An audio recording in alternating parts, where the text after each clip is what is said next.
Well, good morning, Mel. Hey Chris, how are you today? Doing wonderful. Yourself? Good, Good. good. Well, I read the article you put together. That was wonderful. I was super impressed, and I thought I'd call and I hope I could get you to read it, so we could Mhm. feel your heart as well as hear it. Okay, sure. Okay, Yes, I'll read it. I'll read it to you. super. Okay. So I was pondering a question I had with my friend. Okay, I'm gonna start over here, guys. I was pondering a conversation I had with my friend from Australia yesterday. We were catching up with each other about our week. I've been home for the last 3 weeks. It's almost 4 now, because of the worldwide pandemic. My hair salon closed, like so many other businesses across the globe. My friend, however, is on the front lines because she's a nurse. My day, when we talked on the phone, we connect through Messenger so we can see each other's faces. So the day we talked, my day had consisted of walking my dog Gracie and making banana nut muffins for my husband. I decided to take a day off from the deep cleaning I seem to be driven to do during this self-isolation period. Who knew that dust could get that thick on a wooden mini blind, or that bathroom walls would look like a different color after a good wipe down? My friend, on the other hand, works for the coroner's office in Australia. She looked tired and weary as she told me about her past week. She deals directly with family members who have lost loved ones, many under tragic circumstances. We talk on our way to work. As we were ending our conversation the previous week, she had to park on the street instead of the parking lot. She calls it the car park. Um, so she had to park on the street instead of the parking lot because there had been 3 mobile refrigerated buildings put in place. And before I could ask her the question, she said, "Yep, it's exactly what you think it's for. It's for the bodies." As I was pondering all of this today, I was overcome with gratitude for everyone on the front lines, our healthcare professionals, potentially putting them in harm's way with each shift that they work, because that's what they do. For the scientists with the brain power to be researching and coming up with a vaccine for this virus. For the people working in the grocery stores, putting up with our craziness. For the truck drivers and delivery people. And yes, I'm even thankful for our politicians who have come up with stimulus money to help people like me who are currently unemployed. I would be remiss if I forgot to mention the teachers, parents, and kids who are all trying to find a new normal. I would be lying if I said that I was breezing right through this strange time. Like everyone else, I have moments of fear and anxiety, especially for the first 2 weeks I was home.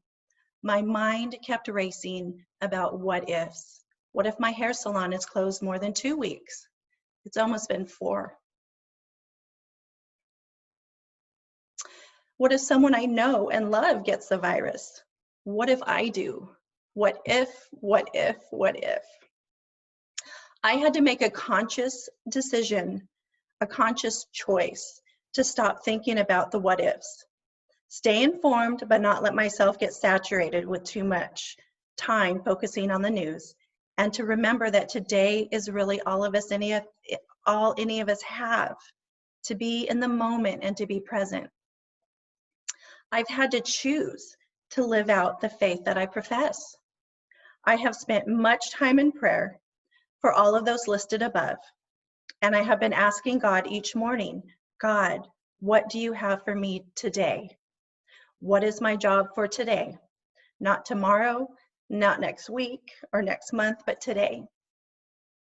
God is letting me know each day that I'm exactly where He needs me, praying for and reaching out to those He puts on my mind each day, to take this time to care for my husband, myself, and our home, physically, spiritually, and emotionally.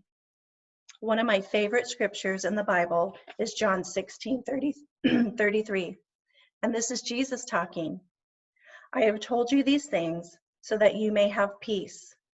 In this world you will have trouble, but take heart. I have overcome the world. That is just one of the many verses that have helped calm my nerves. If you are struggling today, I want to encourage you to stop, take a deep breath, and pray. Tell God what's on your mind. He's waiting and hoping you will call on his name. You are special to him. He created you just the way you are. Reach out to a loved one and let them know you're struggling.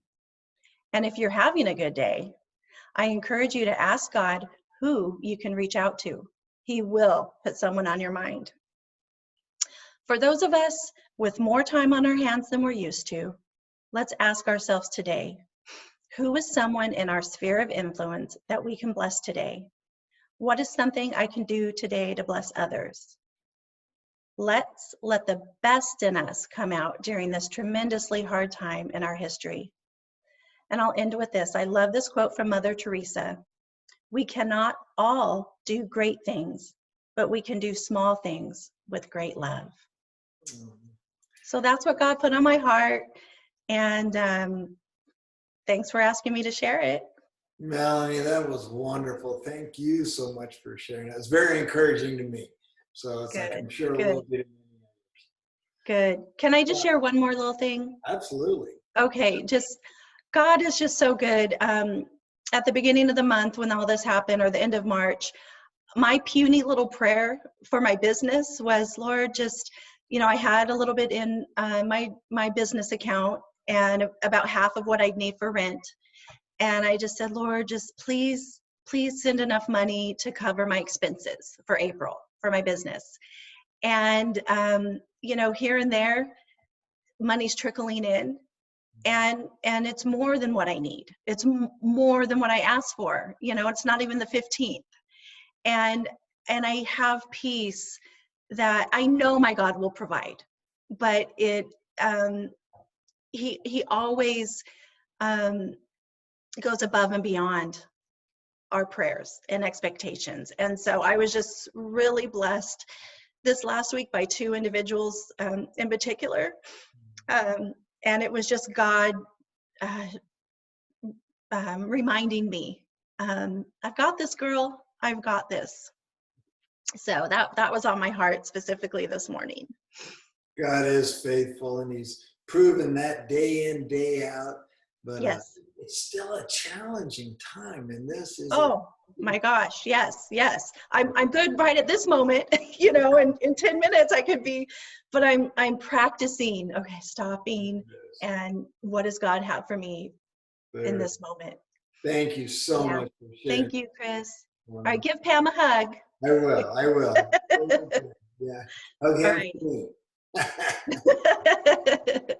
God bless you, Melanie. Thank you so much.